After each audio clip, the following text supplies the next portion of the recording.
Hey YouTube, it's me, Brian and Colonel.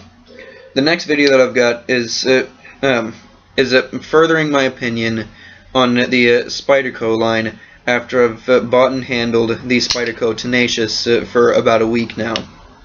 For those of you that saw the last video of me unboxing my Spyderco Tenacious along with the ZT-0561, then I told you guys beforehand that I didn't care for the Spyderco line at all before I bought this. And so I'm going to give you a little bit of an update on my opinion of Spyderco. Now, for those of you that didn't see that last video, I'll just give you the bit of background right now. Beforehand, I couldn't stand Spyderco for anything.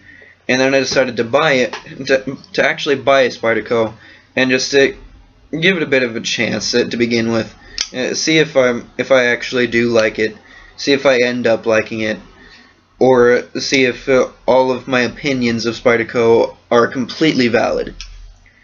So, that's why I initially bought this knife. And because some of the stuff that I just couldn't stand is the main opening mechanism. There are a few different ways. You can just open it like that. You can just simply stick your thumb in the hole. You can do the middle finger flick. You can do a two-handed opening mechanism. There's different ways that you can open it, so it all depends on what you like. I've found out that for me, the middle finger flick, it works best, at least with this knife. The middle finger flick it works the best.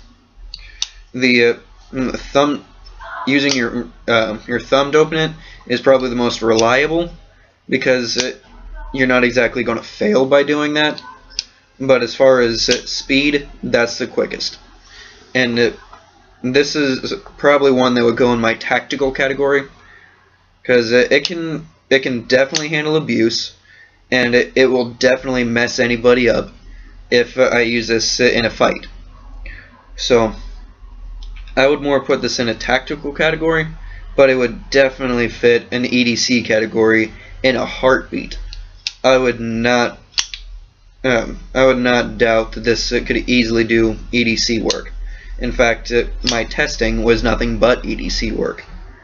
I was just cutting up boxes, cutting up some paper, just making sure that everything could fit in my trash can. And this did the job effortlessly. It is a phenomenal cutter, razor sharp, and just giving you,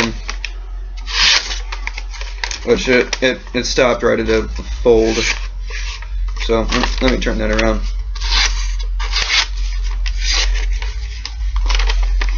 Okay, most of the cutting errors are my own. There we go.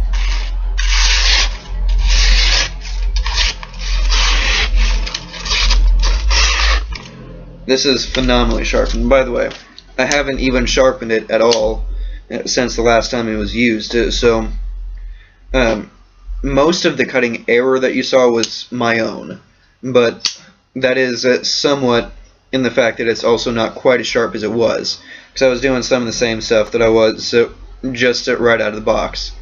Out of the box, this thing is razor sharp. You can easily, literally shave with it. And so this thing is a phenomenally sharp knife. Just how long it keeps the edge, that's still up in the air. I've only owned it for about a week, and I did sharpen it a little bit just to see if I could get it any sharper, and I actually did get it sharper, just with my own talent with sharpening. And usually I find that the factory edge plays it a little bit safer with most knives, but I prefer a little bit sharper than the factory usually gets it, usually because the knife can actually handle it. And just like this knife, it can easily handle a sharper edge, and it'll actually take it. But more things I just don't like about Spyderco. The blade design it's crap. I don't care for the blade design even now. It's not exactly the most attractive thing I've ever seen. It's just very generic. If you've seen at least 5 different Spyderco knives, just 5 of them, any 5 designs, you've basically seen the entire Spyderco line. And for those of you that are really into Spyderco, think about it. How many Spydercos do you have that are virtually the exact same thing? This knife is basically a toned down version of the Spyderco Manix. Basically, put better steel and put essentially the axis lock right here, because that's basically what that locking mechanism is. I think they call it a Butch ball system or something like that. But on the Spyderco Manix, it's basically got an axis lock right here. It's got higher grade steel. That's basically the only difference between these two knives, besides the price point.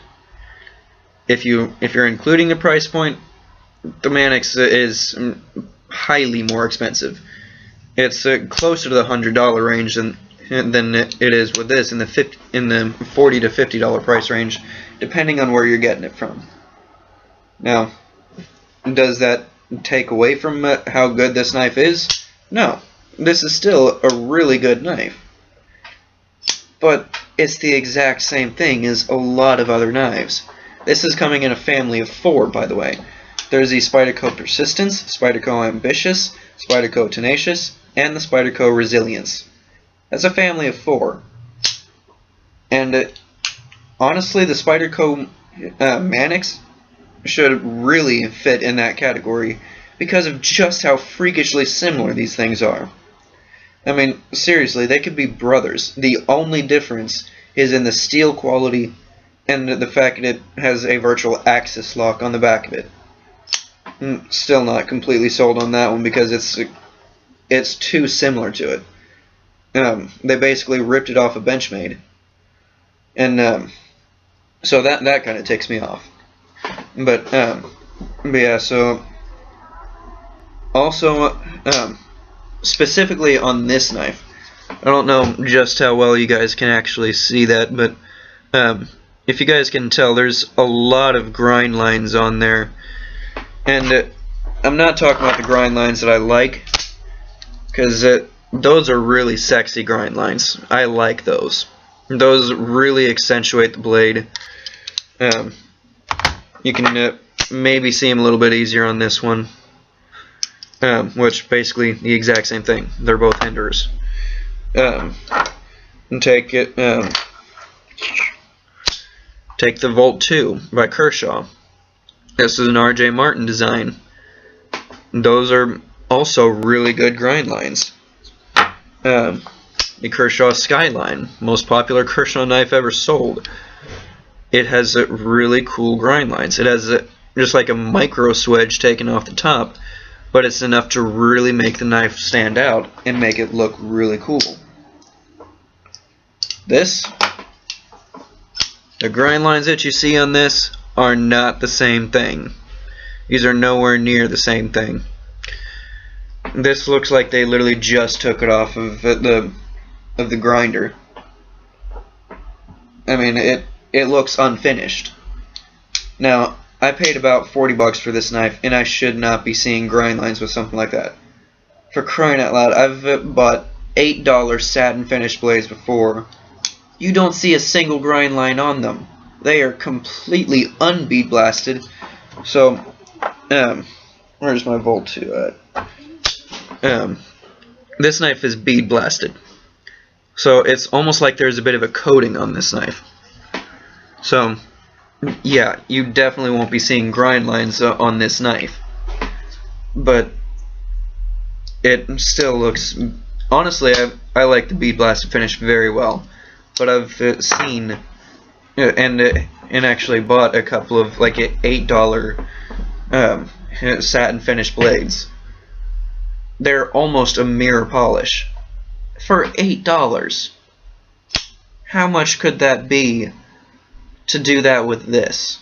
I mean, I'm not exactly asking for a mirror polish, but I'm asking, don't put on the freaking grind lines. Use a little bit more work and just take away those stupid grind lines. And so that's still what I don't really care for. Say hi to my roommate.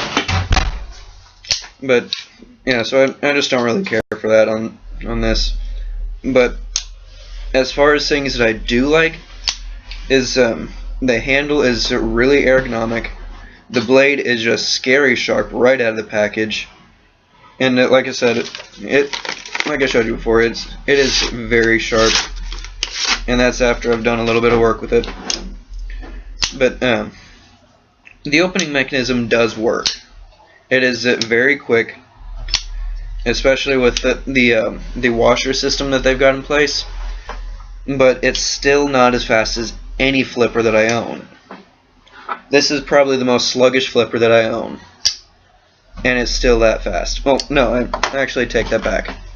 This is probably the slowest flipper. But think about it. It's got to get that massive blade out, and when it opens with a pretty decent amount of authority. You know that it's there when it opens. And but yet, yeah, this may be faster than that one, but the chances that it won't open are a lot higher. You've really got to get a skill for it, and if you don't have that skill, then you're reduced to doing this. Why do you need a particular skill to open up a high quality knife, as they say this is supposed to be? And the only flipper that Spyderco sells is a Brad Southern design that costs somewhere in the realm of $300 to $400, and depending on where you get it, it might even be more. I don't need to be paying that kind of money for something that I'm not even sold on the entire brand as a whole yet. I mean, yeah, in the future I may look at getting it Brad Southern, but I might try just getting it actually from him and getting one of his customs. I may be paying about $800 for them, but I'm not going to be going to Spyderco for it, because I'm still not sold on the brand even after this. I really like this knife, but I'm still not sold on the company. I feel this is a really good design. Would I pay more money for it? No. It's not anything that special. And as far as the utility of it, that's why I like this knife. That's why I carry it, is because it is very utilitarian.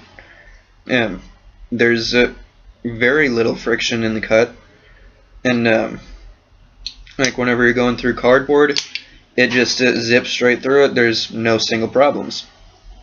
And as long as you've got the edge sharp, then you're not going to have a problem with it. It's going to just tear straight through whatever it is, and you won't have a problem. But like I said, the opening mechanism can be very finicky. And like I said, the blade design just does nothing for me. But the things that I do like are just simply how useful it is. And it's a little oversized, which for most people that's a bit of a turnoff, which is why they go for things more along the lines of the Ambitious or the Persistence. They're basically the same knife, just smaller. I like the fact this is bigger, so that way if I get in a tactical situation, then I've got a nice big knife on my side.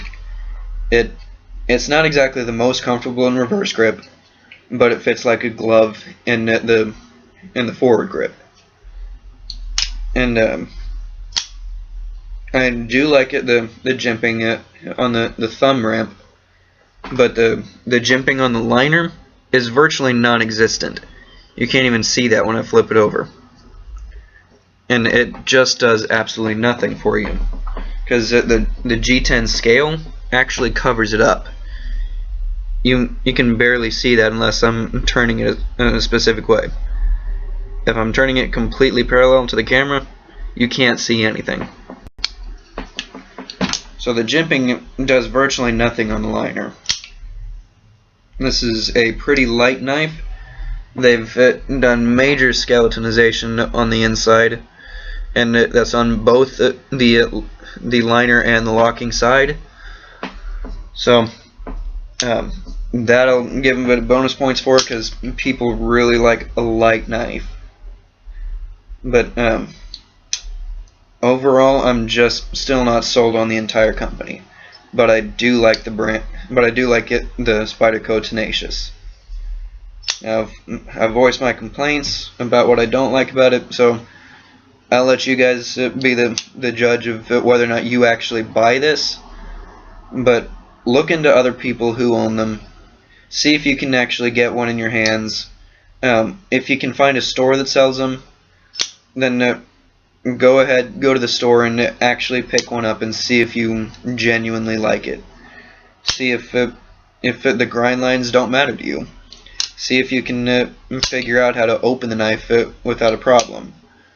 Because if the store owner actually knows anything about them, see if he can get him to show you how to open it.